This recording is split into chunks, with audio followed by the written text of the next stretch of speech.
तो एपिसोड 24 लेकर आ गया अर्बन कल्टीवेटर का। चैन फैन का दो रूप है। पहला वाला एक नॉर्मल स्कूल और उसका कॉमन बैकग्राउंड है और फाइटिंग स्किल उतना भी ज्यादा अच्छा नहीं है। और दूसरा वाला तो जांगबी के सभी बॉस पर राज करता है। जीपिंग बोलता है ये कैसे हो सकता है, लग रहा है कि मैं कोई सपना देख रहा हूँ। इचिन अपने मन में बोलता है मुझे लगा कि ये नॉर्मल लड़का है, मेरा फैमिली एबिलिटी पैसा सब इसके सामने धूल के बराबर है, मैं तो इसके करीब भी नहीं जा सकता हूँ, मैं तो पहले ही हार गया हूँ। फिर चैन सभी को बोलता है मेरे पास कहने को कुछ नहीं है, अगर जांगबी में कुछ भी दिक्कत होगा वी और जाओ संभाल लेंगे सब कुछ। चैन जीपिंग को बोलता है मैं बोला था ना कि तुम्हारा पापा है फोन में। ये सुनकर जीपिंग बहुत ही गुस्से से टेबल में मार देता है। जू बोलती है पापा। चैन फैन। चैन बोलता है हे जू मुझे तुम्हारे पापा से कुछ बातें करना है। जो बोलती है ठीक है।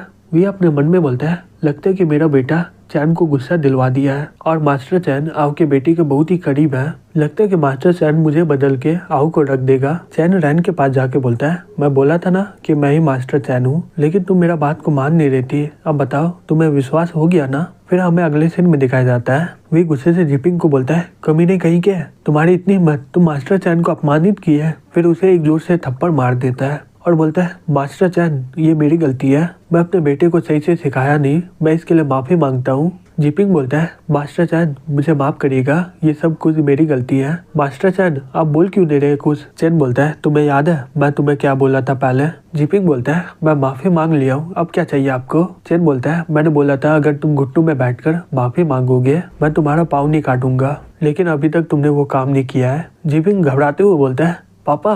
वे बोलता है मास्टर चैन इस लड़के के पास दिमाग नहीं है, प्लीज इसे माफ कर दीजिए। चैन बोलता है मैं हूँ चैन बैक्सियन जो कभी झूठ नहीं बोलता है, तो तुम क्या चाहते हो मैं अपना प्रॉमिस को तोड़ दूं। जीपिंग अपने मन में बोलता है ये चैन फैंग पहले की तरह नहीं लग रहा है और मेरा पापा भी मदद नहीं कर रहा है। जीपिंग चिल्ला के बोलता है हे लड़के तुम होते कौन हो, वी फैमिली के बिना तुम्हारा कोई भी औकात नहीं है। वी चिल्ला के बोलता है हे रुक जाओ। तभी चैन अपना ताकत का इस्तेमाल करके उसका पाँव को तोड़ देता है और वो डर के मारे चिल्ला रहा होता है। चैन बोलता है मिस्टर वी तुम्हारी वजह से मैंने इसका सिर्फ एक ही पाँव तोड़ा है, तुम इसके लिए खुश हो। तो वी बोलता है हाँ मैं हूँ। वी अपने मन में बोलता है मुझे नहीं लगता कि आगे चलकर कोई भी इसे रोक पाएगा। तभी आओ बोलता है मास्टर चैन आप एक दिन में कितने जादुई पानी दे सकते हैं। चैन बोलता है वी इसे बताओ। फिर वो उन्हें बताने लग जाता है। आओ बोलता है 2 और 3000 बोतल पर डे। वी बोलता है पर बोतल का $50,000 होगा और एक्स्ट्रा पानी हमारे लिए, हालांकि ये जादुई पानी फ्री में नहीं मिलेगा, इसके बदले कुछ देना होगा, हम लोग इसके बारे में आगे चलकर बात करेंगे।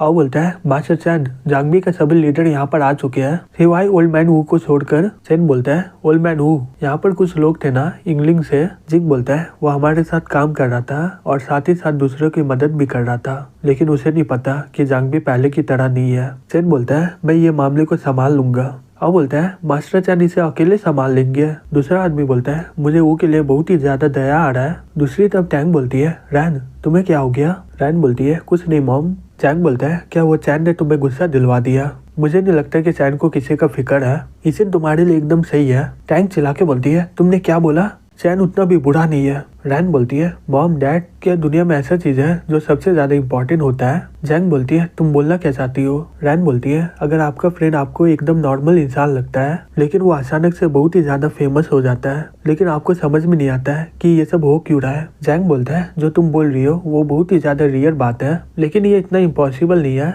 अगर उसका परवरिश कोई अमीर इंसान करे तो। रैन बोलती है क्या वी फैमिली बहुत ही अमीर है, अगर सैन से कंपेयर करे तो उसका लेवल क्या होगा। जैंग बोलता है वी फैमिली वो लोग उसके सामने कुछ भी नहीं है, तुम सैन को बहुत ही ज्यादा कमजोर समझ रही हो। टैंग बोलती है रैन क्या चल रहा है यहाँ पर। रैन बोलती है कुछ नहीं। फिर वो अपने रूम में जाके बोलती है चैन फैन मास्टर चैन ये कैसे हो सकता है, मुझे कुछ गड़बड़ी लग रहा है इसमें। फिर वो रात को ही चैन का घर पहुंच जाती है। फिर वो गेट को नॉक करने जाती है, तभी देखती है कि दरवाजा खुला होता है। चैन बोलता है तुम यहाँ पर क्यों आई हो। रैन बोलती है तुम्हें पता था मैं यहाँ पर आऊंगी, मुझे विश्वास नहीं हो रहा है कि तुम ही मास्टर चैन हो। चैन बोलता है जांगबी के सभी बॉस बोल रहे थे ना कि मैं मास्टर चैन हूँ, फिर तुम्हें विश्वास क्यों नहीं हो रहा है। रैन बोलती है मुझे विश्वास नहीं हो रहा है कि तुम ही मास्टर चैन हो, तुम्हारे पास ऐसा कोई सपोर्ट नहीं है कि तुम इतना महान बन जाओगे, तुम्हारा कैरेक्टर एकदम बकवास है, तुम दूसरे को इग्नोर करते हो और उस पर झाड़ते हो, तुम्हारा पॉलिटिकल एबिलिटी एकदम जीरो है, तुम इचेन की तरह इक्वल हो जो बड़े लोगों के साथ बिजनेस करता है, तुम्हारा तो कोई कैरेक्टर नहीं है, ना फैमिली है ना एबिलिटी है। बात भी करना नहीं आता है और ना ही तुम्हारे पास कोई नॉलेज है, तुम्हारे पास कुछ भी नहीं है, तुम मास्टर चैन कैसे बन सकते हो? चैन बोलता है रैन, तुम इसकी वजह से मुझे जज कर रही हो, तुम कभी भी नहीं समझ सकती हो कि मैं कौन हूँ। ठीक है, तुम्हें डाउट है ना कि मैं मास्टर चैन नहीं हूँ, तो आज मैं दिखाऊंगा कि मैं मास्टर चैन क्यों हूँ। अरे ऊपर आ जाओ। तभी वहाँ पर व्हाइट ड्रैगन आ जाता है। रैन ये देखकर बहुत ही ज्यादा शॉक्ड हो जाती है और बोलती है ये क्या है? चैन बोलता है मैं जांगवी के सभी बॉस का सर नीचे झुका दिया हूँ अपनी ताकत की मदद से। यह ताकत है इंसान के लाइफ और डेथ को कंट्रोल करना। रैन बोलती है अब मैं समझ गई कि तुम्हें मास्टर चैन क्यों बोलता है वो लोग। फिर वो वहाँ से जाते हुए अपने मन में बोलती है अब मुझे इस बात पर हमेशा पछतावा होते रहेगा। चैन और मैं बहुत ही अलग दुनिया में है। अब मुझे नहीं लगता है कि इसके साथ मेरा कोई बात होगा आगे। दूसरी तरफ चैन बोलता है चलो समय आ गया है शिशु कंट्री जाने का। 6 महीने पहले मैं शिशु कंट्री से सिसाओ जा रहा था बस में। मैं उस समय एक नॉर्मल सा स्टूडेंट था। अब मैं एक उंगली से किसी को भी मार सकता हूँ और मैं जांगवी में बहुत ही ज्यादा फेमस हूँ। और मेरे फैमिली लोग अभी कैसे होंगे? मेरे दोस्त लोग पहले की जिंदगी की तरह होंगे क्या? फिर कुछ देर में वो स्टेशन पहुंच जाता है और फोन करके बोलता है हे ब्रदर सुन, क्या तुम मुझे पिकअप कर लोगे? मैं यहाँ पर बस स्टेशन में खड़ा हूँ। तभी उसका दोस्त आ जाता है, बोलता है तुम्हें याद है ना हम लोग, तुम जब से गए हो हमें कोई मैसेज नहीं कर रहे हो। हॉकजॉन बोलता है हे जुंजी रुक जाओ। चैन अपने पढ़ाई में बिजी था। जुंजी बोलता है मुझे इसका फिक्र था। हॉकजॉन बोलता है हाँ मुझे पता है। चैन अपने मन में बोलता है जुंजी और हॉकजॉन मेरे बेस्ट फ्रेंड थे, ये लोग अभी भी वैसे ही है। जुंजी बोलता है ठीक है चलो चलते हैं। चैन बोलता है हे जुंजू, मेरे जाने के बाद तुमने BMW खरीद लिया। जुंजी बोलता है ये एक नॉर्मल BMW है, लेकिन इस बार मैं जिंगलिंग गया था, मैं वहाँ के टॉप लोगों से मिला था। बे, वी और यू इंतजार करे तुम्हारा, चलो आज का पार्टी मेरी तरफ से है। फिर वो लोग वहाँ पर पहुँच जाता है। जुंजी बोलता है हे वी, बे यहाँ पर देखो कौन है। वी बोलती है चैन तुम यहाँ पर क्या कर रहे हो? तुम तो यहाँ से बहुत दिनों पहले चल गए थे ना, मुझे लग रहा है कि तुम्हें यहाँ का रास्ता भूल गए हो। बे बोलता है चैन सही में तुम्हारा तो आज लगने वाला है। यू बोलती है ये बात बाद में करना, चलो चलते हैं पहले। चैन अपने मन में बोलता है ये पांचों मेरे दोस्त है, यहाँ पर सब कुछ सेम ही है, लेकिन यू इससे अलग सा ही गन आ रहा है। मेरे पिछले जन्म में ये सबसे ज्यादा सुंदर लड़की थी और ये पढ़ाई में भी नंबर 1 थी, ये एकदम परफेक्ट गर्ल है। फिर ये वापस कहाँ चल गई? लेकिन इस बार मैं सब कुछ पता करके रहूंगा। जुंजी बोलता है चलो चलते हैं खाने, अब हम लोग खाते हुए बात करेंगे। फिर वो सभी लोग खाने के टेबल में पहुंच जाते हैं। तभी यू चैन को बोलती है तुम मुझे घूर क्यों रहे हो? जुंजी बोलता है हाँ चैन, तुम हमारे कैंपस के हीरोइन को नहीं देख सकते हो, ये सही में बहुत ही बुरा बात है। तभी यू चिल्ला के बोलती है मैं तुम्हें कितनी बार बोली हूँ कि मैं कैंपस की हीरोइन नहीं हूँ। जुंजी बोलता है ठीक है मैं आपसे नहीं बोलूंगा ये बात। चैन अपने मन में बोलता है ये मेरे सभी लोग दोस्त हैं। मेरे पिछले जन्म में बे कॉलेज के खत्म होने के बाद एक सुंदर सा लड़की ले आया था घर में और वो अपना पापा का काम करना स्टार्ट कर दिया था।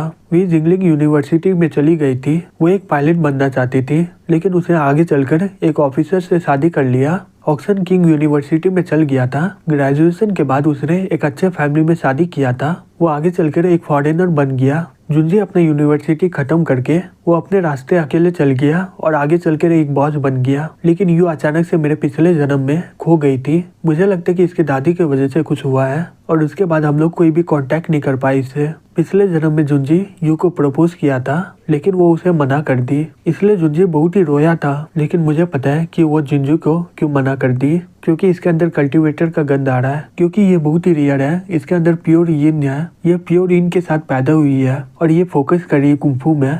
यू अपने मन में बोलती है आधा साल हो चुका है जब से मैं इसे देखी नहीं हूँ, लेकिन चैन का बॉडी बहुत ही जल्दी बदल गया है, लेकिन मुझे समझ में नहीं आ रहा है कि इसमें क्या बदला है। तभी जुंजी बोलता है हे चलो मेरे साथ बाथरूम। चैन बोलता है ठीक है चलो चलते हैं। फिर कुछ देर के बाद जुंजी बोलता है तुम्हें पता है चैन, मैं तुम लोगों से झूठ बोल रहा था। चैन बोलता है तुमने क्या झूठ बोला? जुंजी बोलता है मैं सही में लॉर्ड्स लोग से मिला था जिंगलिंग में, लेकिन जीपिंग मुझे थप्पड़ मारा था और बहुत ही गालियां सुनाया था मुझे। जब वो मुझे थप्पड़ मारा था मेरे पास हिम्मत नहीं था वहाँ से भागने का। मुझे डर था अगर मैं भागूंगा तो मेरा फैमिली बहुत ही ज्यादा प्रॉब्लम में आ जाएगा।